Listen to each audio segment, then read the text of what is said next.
नमस्कार, आप लोग देख रहे हैं इन्फो न्यूज में मैं हूं आपके साथ चेतन और नजर डालते हैं सुबह की बड़ी खबरों पे। लोकसभा चुनाव में चिराग पासवान की पार्टी लोजपा रामविलास ने बेहतरीन प्रदर्शन किया है। चिराग पासवान को 5 सीटें दी गई थी, जिसमें हाजीपुर, जमुई, वैशाली, समस्तीपुर, मुजफ्फरपुर, खगड़िया सीट शामिल थी।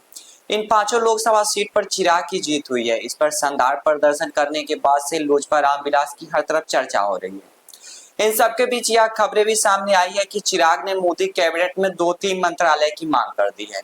इन तमाम अटकलों के बीच खुद चिराग पासवान ने इस पर अपनी प्रतिक्रिया दी है। कहा कि ऐसी बातों का खंडन करता हूं। हमारे तरफ से कोई मांग नहीं किया गया है, कोई मांग हो भी नहीं सकती है, क्योंकि हमारा लक्ष्य प्रधानमंत्री को फिर से पीएम बनाना था।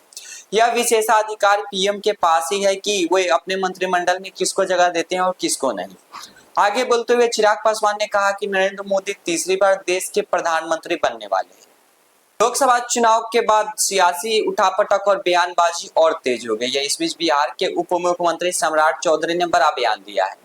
उन्होंने कहा कि हम 2025 का विधानसभा चुनाव नीतीश कुमार के नेतृत्व में लड़ेंगे। 1996 में हम नीतीश कुमार के नेतृत्व में चल रहे थे, आगे भी चलेंगे। हम इसमें हमें परेशानी क्या है। दरअसल कल बिहार में बीजेपी की बैठक थी, जिसको खत्म होने के बाद सम्राट चौधरी ने ये बयान दिया था। इससे पहले सम्राट चौधरी कहते आए हैं कि बिहार में 2025 का चुनाव अपने दम पर लड़ेगी और किसी को कंधा नहीं चढ़ाएगी, लेकिन अब सम्राट चौधरी के तेवर बदले बदले लग रहे हैं। अक्सर से लोकसभा चुनाव जीते सुधाकर सिंह ने केसी त्यागी की मांग पर बड़ा बयान दिया है। केसी त्यागी ने यूसीसी सहित अग्निवीर योजना पर समीक्षाएं किए जाने की बात कही थी। एनडीए बैठक में केसी त्यागी ने इस पर जोर दिया था कि इन दोनों ही मुद्दों की वजह से उत्तर प्रदेश में बीजेपी के वोटर्स छिट गए हैं। ऐसे में एक दफा बीजेपी को इन दोनों ही मुद्दों पर विचार करना चाहिए। सुधाकर सिंह ने बातचीत में कहा, जिन किसानों के पक्ष में केसी त्यागी खुद जंतर मंतर पर जाते रहे हैं, उन पर उन्होंने तो कोई बात नहीं रखी। केसी त्यागी उन सवालों से भागने की कोशिश कर रहे हैं। केसी त्यागी आज भी जनता के हितों में जुड़े मुद्दों की गंभीरता से लेने से बच रहे हैं, जो कि उचित नहीं है। उन्हें एनडीए बैठक में बिहार को विशेष राजगार दिलाने के मुद्दों पर जो जोर देना चाहिए था और उन्हें यह बात कहनी चाहिए थी कि केंद्र सरकार को बिहार को विशेष राज्य का दर्जा दिलाए, तभी आगे हम कोई कदम बढ़ाएंगे। चुनावी रणनीतिकार से सियासत में कदम रखने वाले प्रशांत किशोर ने गुरुवार को कहा कि अगला विधानसभा चुनाव वह मजबूती से लड़ेंगे। उन्होंने कहा कि जब चुनाव लड़ेंगे तो राजद के अध्यक्ष लालू यादव और जदयू अध्यक्ष नीतीश कुमार जैसे नेताओं के दांत खट्टे हो जाएंगे।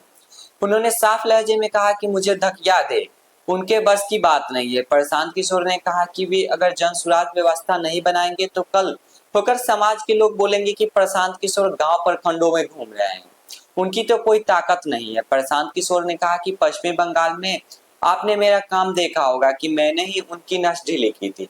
समाज में कई ऐसे लोग हैं जो लड़ने के लिए लड़ते हैं, हम उनमें से नहीं हैं। उन्होंने कहा कि हम बिहार के लड़के हैं। देश का नेता जब चुनाव लड़ते हैं तो मुझसे सलाह लेते हैं, तो ये नेता मेरा क्या करेंगे। एक बार समाज के लिए खड़े हो गए तो जन बल के आगे कोई बल खड़ा होने वाला नहीं है। बदल रहे मौसम को देखते हुए शिक्षा विभाग ने स्कूलों के समय में बदलाव किया है। शिक्षा विभाग ने गुरुवार को इस संबंध में आदेश जारी किया है।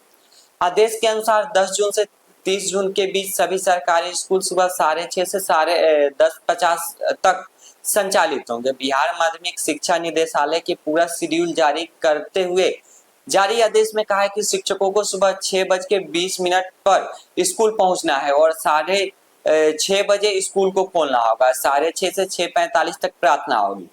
6:45 से 7:20 तक पहली कक्षा, 7:20 से 7:55 तक दूसरी कक्षा, 7:55 से 8:30 तक तीसरी कक्षा, 8:30 से 9:05 तक चौथी कक्षा, 9:05 से 9:40 तक पांचवी कक्षा, 9:40 से 10:15 तक छठी कक्षा और सुबह 10:15 से 10:50 तक सातवीं कक्षा संचालित की जाएगी। के लिए इतना ही। देश और दुनिया की बाकी खबरों के लिए देखते रहिए इन्फो न्यूज।